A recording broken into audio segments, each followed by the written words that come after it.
Hello people, in this video let us look at carriers. Basically we are talking about human carriers. Human reservoir for a disease, they can be cases or carriers. Cases means they are showing the symptoms and signs. They are suffering from the disease themselves, from the disease causing agent. So they are human reservoirs. They can spread the disease to others. There are carriers who have the infectious agent within them. As such, they don't have any visible signs and symptoms, yet they are infecting others. So they are carriers, okay? So, did you understand the concept what we are looking at? Carrier means, so they harbor a specific infectious agent.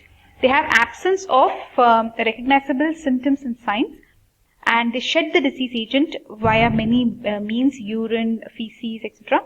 And those things become a source of infection for others. And usually carriers are not as dangerous as cases, but in the case of typhoid Mary, she was a carrier who did not have any symptoms, but many people whom she cooked for died because she was a carrier, right? So that's a scary thing. Okay, now let us see the elements of carrier. We saw it is the presence of the disease agent in the body, absence of recognizable symptoms or signs, shed the disease agent in discharges, excretions, etc., which become the source of infection for others. So these are the elements of the carrier state. So carriers may be classified as incubatory carriers, convalescent carriers, and healthy carriers. What are incubatory carriers? Incubatory means once they get the agent within them, they are yet to show the symptoms. After some days, they will show the symptoms. But within this period itself, especially towards showing the symptoms, at this time, they can infect other people. So people are incubatory carriers. During the incubation period of the disease, they are capable of infecting others before the onset of illness in themselves, okay? Especially towards the end of the incubation period. Examples are measles, mumps, polio, pertussis, influenza, diphtheria, hepatitis B, even COVID, you can remember, right? Then you have convalescent carriers. These people are in the period of convalescence. That is, they have they had symptoms, signs, they are recovering now, and they are infecting others. That is because the clinical recovery does not mean bacteriological recovery. So these people have clinically recovered, but bacteriologically they have not recovered, hence they can infect others. Example in typhoid, dysentery, cholera, diphtheria, whooping cough. Remember, these things are very common here, right? Pertussis, diphtheria, whooping cough. Same things are repeating, isn't it? So those people will become convalescent carriers. Convalescent carriers, remember, in typhoid, dysentery, cholera, what is common between these three? All stools only, right? They're talking about here. So in these three, you can say convalescent carriers, okay? So basically, these people pose a serious threat to unprotected household members. The people of typhoid especially, they can excrete the bacilli for 6 to 8 weeks. That is why what they want to do is they want to keep them in such a way that till they become negative, bacteriological surveillance they will do, and till people become negative, they should not be allowed, right? So that is convalescent. Did you get it, guys? Shall we move on to the last one? Healthy. So these people are even more scary to others because to themselves they are healthy. They emerge from subclinic. These people are, actually they are subclinical. They don't have any problems, right? They have developed carrier state without suffering from the disease. But these people shed the disease agent to others. It's really bad. Polio, cholera again, then meningococcal meningitis,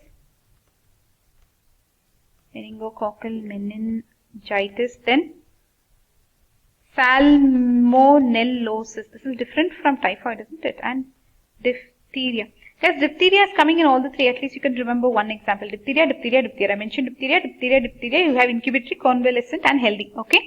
Remember, a person who looks healthy can still be a carrier. Scary world, isn't it? Okay.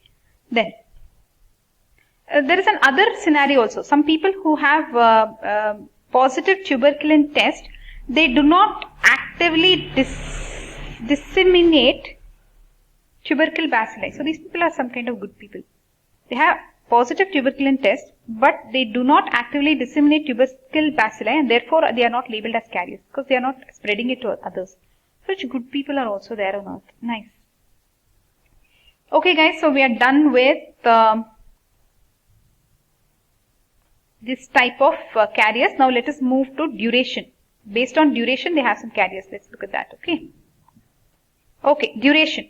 Temporary carriers and chronic carriers. Very simply put, temporary carriers are people who shed the infectious agent for short periods, and these people can be incubatory, convalescent, healthy, whatever, but they are temporary carriers. As simple as that. Then coming to chronic carriers. Chronic carriers means the infectious agent they excrete for a long, indefinite period of time. Indefinite, wow. Indefinite is the word the textbook is using. Example, they are saying typhoid, hepatitis B, dysentery, cerebrospinal meningitis, malaria, gonorrhea. So for people who have malaria will and they have it within them, mosquito will keep biting and spreading it to others, is it? Typhoid, hepatitis B, dysentery, cerebrospinal meningitis, then malaria and gonorrhea.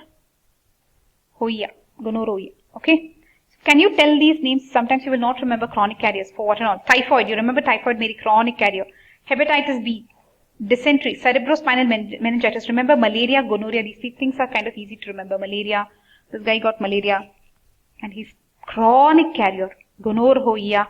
Okay. Then gonorrhea. You can see. Then last classification is based on the port of entry. Before that itself, some extra points are there here on the duration. Some things they are saying here, like people can be intermittently, they can transmit, okay, or continuously they can keep spreading the infection, okay. This only we are still looking at duration, okay. Look at this. In case of typhoid Mary, you can remember gallbladder. In typhoid fever, with gallbladder disease. So chronic carriers, typhoid, gallbladder, remember. So typhoid fever with gallbladder disease, and for they are saying for dysentery for a year or longer, diphtheria, carrier status associated with infected tonsils. That's it, something like tonsils, but here they didn't put diphtheria, isn't it? Anyways, guys, they are saying people can intermittently they can excrete this infectious agent, or continuously they can, okay. Then these people, chronic carriers, are very bad. They are important source of infection, right? Because they are chronic carriers. They reintroduce the disease into areas which were disease free, like malaria. These people go and they'll start spreading malaria, though the place was disease free, right? Because these people are chronic carriers. So therefore, early detection and treatment is required, okay, to limit the spread of infection. Chronic carriers are dangerous. Guys, did you get the whole point? Chronic carriers. Okay. Then there's yet another terminology here called as pseudo carriers. Pseudo carriers carry avirulent organisms. These people are kind of good. They have the organism, but those organisms are totally avirulent. Doesn't even matter, right? Even if they spread it to others. So pseudo carriers are not people who are false carriers. They actually carry something, a virulent organism. Then by portal of entry, let's look at this one now. Portal of exit.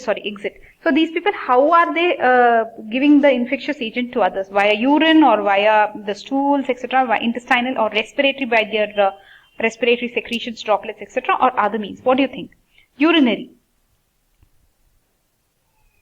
So there's something else called as nasal carriers, okay, nasal carriers, skin eruptions, open wounds, blood, so many things are there, okay.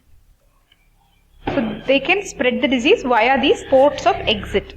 Typhoid people, they can either be urinary or intestinal, and urinary is more dangerous than typhoid. So it looks like some things can have multiple ports of exit also. In typhoid fever, urinary carrier is more dangerous than intestinal carrier. Okay. So a person, whoever is in, who has typhoid and he's working in a food establishment or a water works, he is more dangerous than a typhoid carrier who's working in an office. So typhoid people should never work in food and water. Okay. So typhoid you can have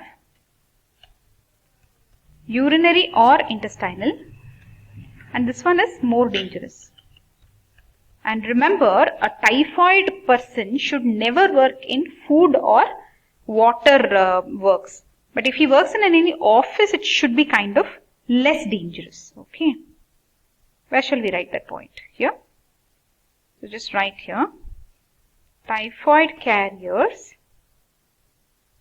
okay, should not work in food or water stuff. Okay. Just this much you remember. Otherwise, good sentence you can make up like the textbook. Okay, that's all is there in the textbook on portal of exit, etc. So just remember that what we have seen in this video, let's look at carriers. They are human reservoirs. Human reservoirs can actually be cases or carriers. Both of them spread the disease to others. Cases are more dangerous than carriers. Basically, carriers are people who have disease agent in the body, but they don't have any recognizable symptoms or signs. They shed the disease agent, okay, which via some secretions or etc. And those become the source of infection for others. Now, there are many types of carriers. You have incubatory carrier, convalescent carriers, and healthy carriers. Healthy means they have no symptoms at all, symptoms and signs. Convalescent means once they heal or once they are recovering, they can spread the disease to others. Incubatory means before they have the symptoms itself, they can shed the infectious agent to others. So you have a lot of examples here. Mainly you can remember diphtheria because it seems to be there in all the three. Okay, and you can remember COVID also, isn't it? Then remember these. Okay, then durations, they can be temporary carriers or chronic carriers. Chronic carriers, you can remember typhoid. By example of typhoid, maybe you can remember that. And these people can shed this infectious agent intermittently or continuously. Pseudo carrier are people who carry virulent organisms, and portal of exit can be urinary, intestinal, respiratory. They could be nasal carriers or skin eruptions or open wounds, or even via blood they can spread the disease to others. Typhoid urinary carriers are more dangerous than intestinal carriers. Remember, typhoid carriers should not work in food water works. Okay. That's it, guys. In this video you have looked at what carriers are and so many types of carrier names you saw, like pseudo carriers, chronic carriers, temporary carriers, healthy carrier, convalescent carrier, incubatory carrier, etc., etc., etc. That's all for now in this video. We'll meet you in the next one. Bye bye.